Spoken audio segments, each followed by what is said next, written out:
Hello friends, Manjushree home cook channel থেকে সবাইকে স্বাগত জানাই। আশা করছি সবাই ভালো আছেন, আমিও ভালো আছি। আজকে আবারও একটা রেসিপি নিয়ে তোমাদের সামনে হাজির হয়েছি, যা হলো পটল পনির পাসিন্দা। 5টি বড় মাপের পটল নিয়েছি। একটা জামবাটির মধ্যে দিয়ে ভালো করে ধুয়ে তারপর খোসাগুলো আস্তে আস্তে চারধার থেকে ছাড়িয়ে নিলাম। একটু একটু সবুজ সবুজ অংশ আছে, ছাড়িয়ে নিয়ে তারপর মোটাগুলো আস্তে আস্তে কেটে দিলাম। একটা ছুরির সাহায্যে আস্তে আস্তে করে একটু মাঝ বরাবর চিড়ে নিলাম। চিড়ে নিলে সুবিধা হবে। তার মধ্যে নুন হলুদ ভালো করে মাখিয়ে নিলাম। ওটা ভাজলে চেরার জন্য নুনগুলো ভিতরে ঢুকবে। তারপর দুটো মাঝারি সাইজে টমেটো নিলাম, দুটো শুকনো লঙ্কা নিয়েছি। ওইগুলো একটা বাটির মধ্যে, তার মধ্যে লবণ দিলাম, একটু গরম জলে এইগুলো সিদ্ধ করে নিলাম। সিদ্ধ করে নিলে খোসাগুলো সহজে উঠে যাবে। একটা কড়াইতে কিছু সাদা তেল নিয়ে আমার আগে থেকে চেরা পটলগুলো দিয়ে ভাজতে লাগলাম।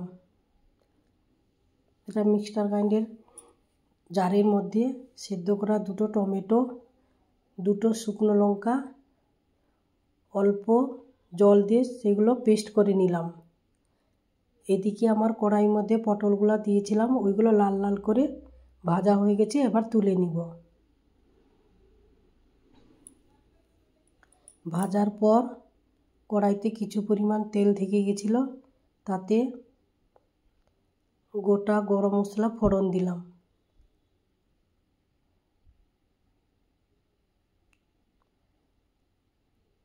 ওইগুলো ভালো করে ভাজতে হবে। ভাজার পর মশলা থেকে একটা সেন্ট বেরোবে।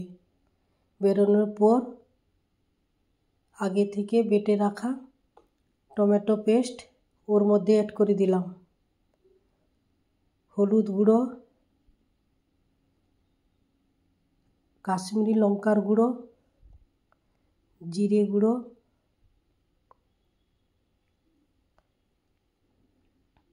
ধনে গুঁড়ো